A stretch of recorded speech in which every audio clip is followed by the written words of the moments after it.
We're going to lead off this hour on what will be a consequential and contentious day in Washington with some breaking political news. A history-making win for Democrats in the Senate elections in Georgia.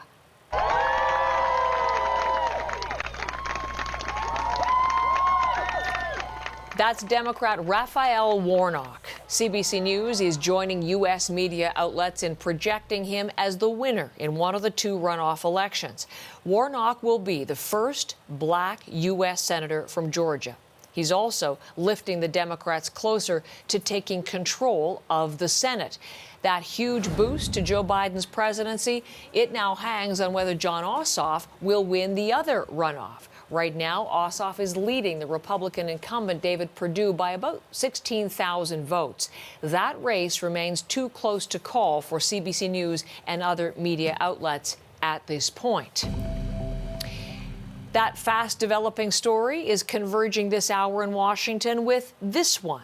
Take a look at these live pictures from just near the White House at some of the thousands of Donald Trump supporters who are now in the U.S. Capitol.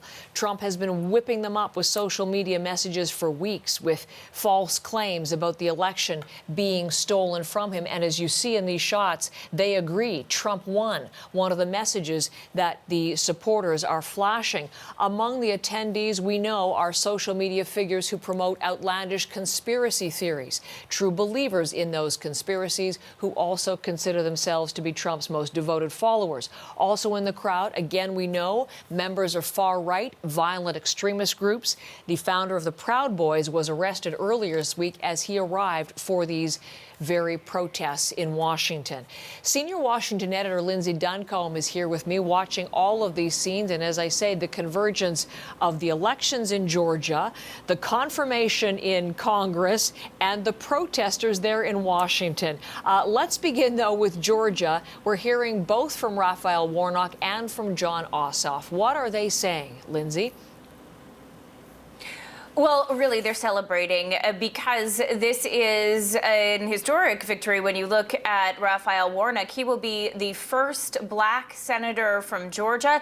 This victory, his victory, Joe Biden's victory in the state, and the lead that Ossoff has, which, as we mentioned, is not enough to call the election at this stage in the game, are the result of a decade-long effort led by former gubernatorial candidate Stacey Abrams to turn out the black vote, to get voters of color to overcome voter suppression in the state of Georgia and make a difference both nationally and within the state's politics. One of the people at the part of that fight is Raphael Warnock, and he talked about the historic nature of his victory as he addressed supporters once it was announced that he was ahead or that he had won the seat. And he started by referring to his mother. Here's what he said, Heather. My mother, who as a teenager growing up in Waycross, Georgia, used to pick somebody else's cotton. But the other day, because this is America, the 82-year-old hands that used to pick somebody else's cotton went to the polls and picked her youngest son to be a United States Senator.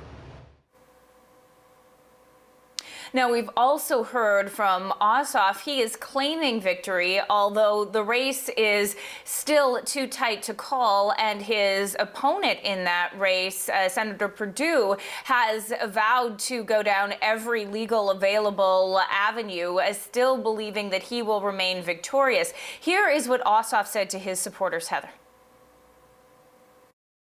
Georgia, thank you so much for the confidence that you've placed in me. I am honored by your support, by your confidence, by your trust, and I will look forward to serving you in the United States Senate with integrity, with humility, with honor, and getting things done for the people of Georgia. So again, Lindsay, nothing yet called or declared from anyone, any media outlet, not CBC or not American outlets, as far as Jon Ossoff, but leading at last word in these very tight counts. But if he should go on to win, and the two to win both of those runoffs, then Joe Biden would have the White House, the House, and the Senate. That would be a very big day for him. On the day, Congress is set to confirm him as the next president. What do we watch for there? Well, this is something that we haven't really paid any attention to in any other presidential election process, because normally it's a rubber stamp. The vice president presides over a joint session of Congress, looks at the Electoral College votes, counts the votes, and the result that everyone knew happens, and the person who won the election then moves on to be inaugurated. We know the outcome here. Joe Biden is going to be the president of the United States, but what we're seeing happen is some of the president's key supporters, lawmakers in Congress, are going to disrupt those proceedings, which will be calling for those results to be stalled, to be investigated. What we know will happen, or what we expect will happen, is in this joint session, as each state is announced, there's an opportunity for objection that will happen, we believe, in at least 3 cases. Then that triggers a whole other process whereby the senators have to leave the House, they have to go debate. That debate can go on for possibly as long as 2 hours, and then they have to come back. So this could go on for hours and hours and hours before the certification actually happens. The president believes, or has said, that Mike Pence has the power to change the outcome here. But the bottom line is the votes aren't there, and he doesn't. Here's what Donald Trump tweeted even just this morning. He said states want to correct their votes. They're based on irregularities, corrupt process. All Mike Pence has to do is send it back to the states and we win. Not true. In fact, Twitter has corrected that statement. We should correct that statement too. Mike Pence does not have that power. It is something that reportedly Pence tried to explain to the president in a meeting yesterday.